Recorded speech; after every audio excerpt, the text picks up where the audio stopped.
वाह बाबा रूसी है थले पा छड़ आ मड़कनों खलोती है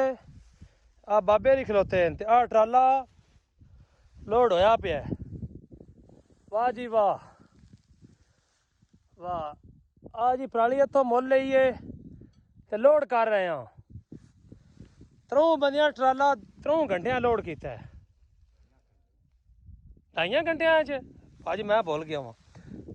आ साई नहीं फरी ने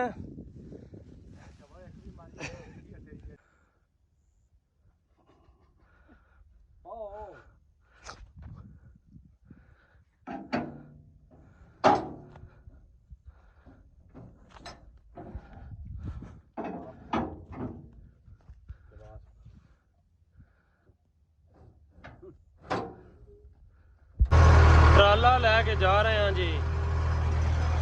पराली का ठीक है दूसरी ट्रैक्टर है पिछों नजर आऊंगा काम सारा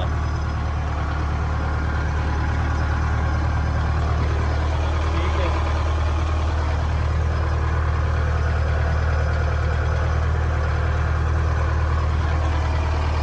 जिन्हें सारे चैनल यार सब्सक्राइब नहीं किया फॉलो नहीं किया यार वो जल्दी कर लो जो धन झटका माहौल झटका काम बखाईदा कोई तो साढ़े नाल तावन किया करे